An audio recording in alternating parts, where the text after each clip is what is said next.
அன்பான தோழிகளுக்கு வணக்கம். Welcome to Madhavaram kitchen. நான் உங்கள் சாரதா சுந்தர பிரகாசம்.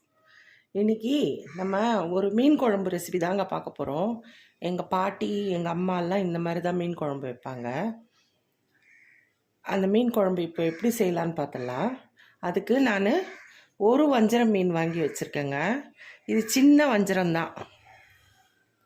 இந்த பாருங்க, பிஞ்சு வஞ்சரம். இது ரொம்ப சின்ன வஞ்சரம். இது வறுத்தாலாம் நல்லா இருக்காது, அதனால இதை குழம்பு வச்சிடலாம். இப்போ ஒரு வஞ்சரம் மீன் வச்சுருக்கேன். ஒரு பெரிய வெங்காயத்தை இந்த மாதிரி கொஞ்சம் பெரிய பெரிய துண்டாக கட் பண்ணி வச்சுருக்கேன். ஒரு பெரிய தக்காளியை பொடியாக கட் பண்ணி வச்சுருக்கேன். கொஞ்சம் கருவேப்பிலை, அப்புறம் ஒரு பெரிய எலுமிச்சை சைஸு புளியை ஒரு ½ அன் ஹவர் பிஃபோர் ஊற வச்சு நல்லா கரைச்சிக்கிட்டு கல்லுப்பு, மஞ்சத்தூள், நம்ம குழம்பு மிளகாத்தூள் ஒரு 6 ஸ்பூன் போட்டு கரைச்சி வச்சுருக்கேங்க. இதோ இந்த மாதிரி கரைச்சி வச்சுக்கணும். இப்போது குழம்பு எப்படி செய்யலான்னு பார்த்துடலாம் வாங்க. இப்போது ஸ்டவ் ஆன் பண்ணி ஒரு மண் சட்டி தாங்க வச்சுருக்கேன். மண் சட்டி வச்சுருக்கேன். இப்போது அது கொஞ்சம் சூடு ஏறட்டும், நம்ம மற்ற பொருட்களை சேர்த்து. இப்போது சட்டி நல்லா காஞ்சிருச்சுங்க. இதில் நல்லெண்ணெய், இது ஸ்பூன் வைஸ் பார்த்திங்கன்னா ஒரு 5 டீஸ்பூன் இருக்குங்க. அதை ஊற்றிக்கலாம். ஏன்னா நான்வெஜ் ஐட்டம்ஸ்க்கெல்லாம் கொஞ்சம் எண்ணெய் கூட இருந்தால் தாங்க நல்லாயிருக்கும். அதனால் நான் ஒரு 5 டீஸ்பூன் நல்லெண்ணெய். இந்த நல்லெண்ணெய் இந்த குழம்புல நல்ல டேஸ்ட் கொடுக்குங்க. எப்போவுமே மீன் குழம்பு, எறா குழம்பு அது மாதிரி செய்யும்போது நல்லெண்ணெய் யூஸ் பண்ணி செய்யுங்க. அதோட டேஸ்ட்டே வேறு லெவலில் இருக்கும். இப்போது எண்ணெய் காஞ்ச உடனே நம்ம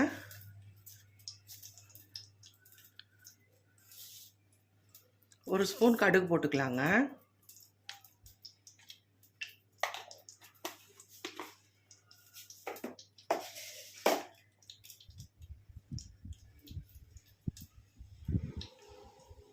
கடுகு நல்லா பொரியுதுங்க. கடுகு பொரிஞ்ச உடனே இப்போது ஒரு அரை டீஸ்பூன் வெந்தயம் போட்டுக்கலாம். கடுகு நல்லா பொரிஞ்சிருச்சுங்க. இப்போது நம்ம இந்த வெங்காயத்தை போட்டுக்கலாங்க. வெங்காயம் கொஞ்சம் பெருசாக இந்த மாதிரி கொஞ்சம் க்யூபாக கட் பண்ணி, ரொம்ப பொடியாக வேண்டாம். மீன் குழம்புக்கு இது மாதிரி இருந்தால் நம்ம குழம்புலேருந்து எடுத்து சாப்பிடக்கூட நல்லா டேஸ்ட்டாக இருக்கும். வெங்காயம் போட்டுக்கலாம். வெங்காயத்தை போட்டுக்கலாம். அப்புறம் கொஞ்சம் கருவேப்பிலை,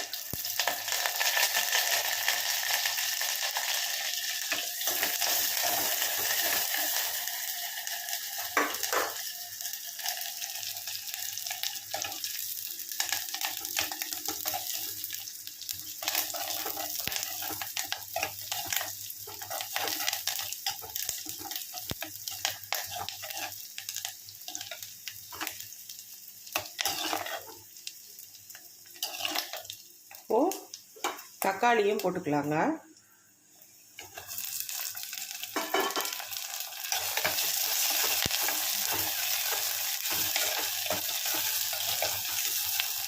இந்த தக்காளியும் வெங்காயமும் நல்லா வதங்கட்டும், அதுக்கப்புறம் பார்க்கலாம்.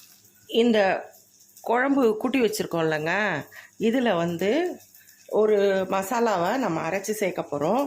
அது என்னென்னா, ஒரு 10 சின்ன வெங்காயத்தை நான் உரித்து வச்சுருக்கேங்க.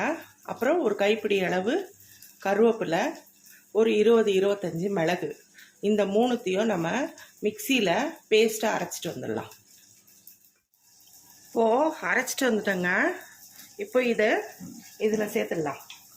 இந்த மசாலா ரொம்ப டேஸ்ட்டாக இருக்குங்க. இந்த மாதிரி அரைச்சி நீங்கள் பண்ணிங்கன்னா, எங்கள் பாட்டி இது மாதிரி தான் பண்ணுவாங்க. இது அப்போ அவங்க அம்மியில் அரைப்பாங்க இந்த மசாலாவை.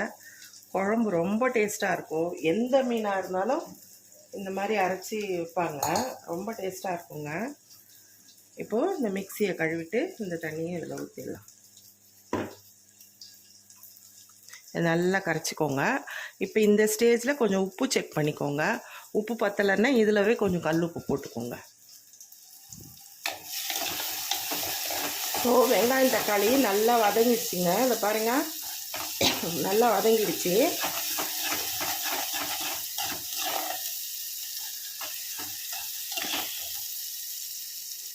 இது மாதிரி நல்லா வதங்கினா குழம்பு நல்லா இருக்குங்க. ஒரு 10 நிமிஷம் நல்லா வதக்குங்க, மீடியம் ஃப்ளேமில் வச்சு. தீயக்கூடாது, ஆனால் நல்லா வதங்கணும்.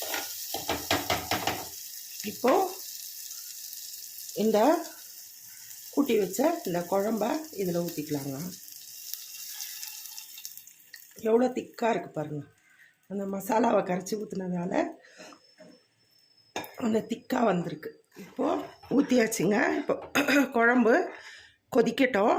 அதுக்கப்புறம் அந்த மிளகாய் தூள் வாசனை, அதை வாடெல்லாம் போன அப்புறம் நம்ம மீனை போட்டுக்கலாம். ஒரு தட்டு போட்டு மூடி வச்சுருக்கேங்க. இது இப்படியே கொதிக்கட்டும், நம்ம அப்புறம் மீன் போட்டுக்கலாம். இப்போது குழம்பு சுண்டிடுச்சிங்க, பாதி அளவுக்கு சுண்டி இருக்குது. இப்போது நம்ம இந்த மீனை போட்டுடலாம்.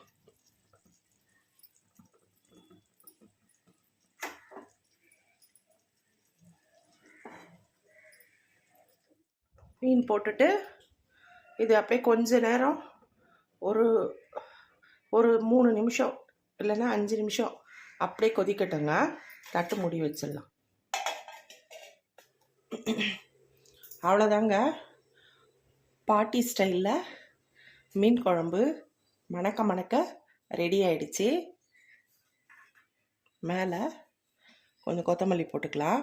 கொத்தமல்லி போடலனாலும் இது சூப்பராக இருக்கும். எங்கள் பாட்டி கொத்தமல்லி எல்லாம் போட மாட்டாங்க, சும்மா சாதாரணமாக செய்வாங்க. ஆனால் அது அவ்வளோ அருமையாக இருக்கும் அந்த குழம்பு.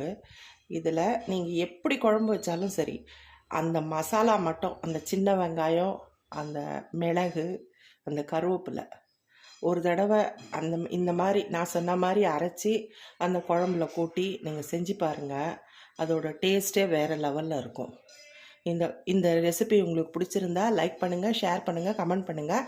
மறக்காமல் சப்ஸ்கிரைப் பண்ணிவிடுங்க. Thank you friends.